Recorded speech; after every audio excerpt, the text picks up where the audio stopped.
Alright, so just to finish up what we did on this one, we got the new axles installed. We went with 235 75 R17.5s. For the wheel, 18 ply tires, super singles. We went to a grease hub on this particular setup, and a couple changes we had to make with the new axles is our spacing in here. We widened them out a little bit to get us a little more clearance for the bigger drums on the 8,000 pound tubes. We went ahead and rewired all the brakes with heavier wires to accommodate for the run from the tow vehicle to back here. We're looking forward to the customer's pickup. He's pretty excited about it. It's going to be seeing a lot of miles real quick going across the country on its first voyage, and we're happy to get it done for him. We kind of spread this one out over a few days. The customer wasn't really in a hurry for it, so it was about a day to put the axles in and do the electrical, another about 2 days to do the door setup and fix the framing and the trim from the accident I had that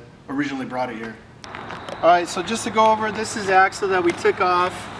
We're looking at a 16-inch wheel here, aluminum wheel, 235/80 R16 tire on it. It's only a 14 ply tire, 6,000 pound axle. You'll notice the backing plates. This is the brake assembly here is a little bit smaller, and the actual drum is a little bit smaller. Bearings, the brake pads themselves, all the components inside there are significantly smaller than we put on. You can also see the size of the tube that the axle is manufactured out of. Some things that we consider when we make a swap like this is where the frame rail lies in comparison to the wheel box, distance of clearance it has for everything to travel, how far the tire is away from the wheel box when you run bigger tires, and then the overall condition, if it's worth actually making the switch to if the frame can handle it, and what the conditions are of the axles, if it's a good time to swap them out. This particular set of axles here,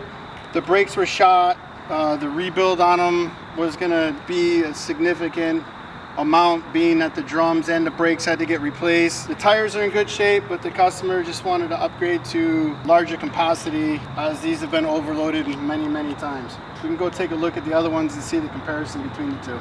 Now, in comparison to what we took off, the capacity on these, it's an 8,000 pound axle, but we went ahead and upgraded the wheels and tires as well. These particular tires are good for a load rating of 6,000 pounds a piece.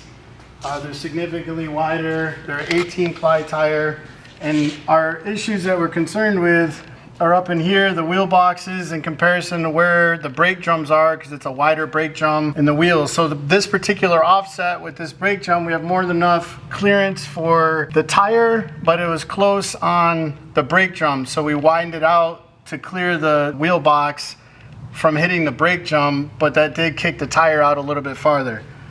We approved it with the customer, and he was okay with a little bit wider stance in this application to make sure he had the durability and the functionality that he was looking for to meet the weight requirements that he wanted to put in here. This axle tube here, in comparison to the other one, is significantly bigger. It's also a thicker wall tubing.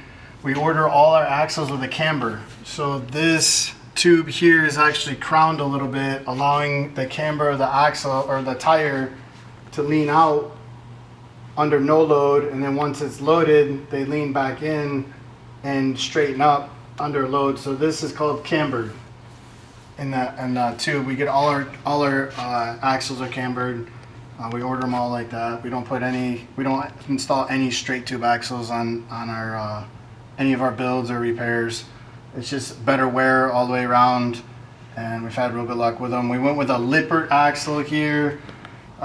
Goes back and forth between Lippert and Dexter. Lately, I've had better customer service experience with Lippert, so better warranty experience with them, so we're deciding to stick with them on this set. That goes back and forth depending on what's going on or who's going to offer us the best customer service. So one last thing to point out is we went ahead with a torsion axle on this, which means the suspension's actually in the axle. There's rubber grommets in there and an arm that comes out, and this particular customer wanted to adjust the ride height. He wanted a little taller ride height So on top of going with the bigger tires, we changed the angle of the downturn angle of the arm itself. There's a bunch of technicalities involved in all that. At another time, I'll take you through the whole how to pick an axle, how to get a ride height, when you can lower it, lift it, your options are, what your options are in ordering new ones, or how to take an existing one and figure out ride heights, load capacities, when it's good to go to the scales. There's a lot of information that we can cover, and we will cover in the future. Just for this purpose here, though, we're just going over a general, just the general repair, what we did. At a later date, we'll get much more into detail on how we make all these decisions.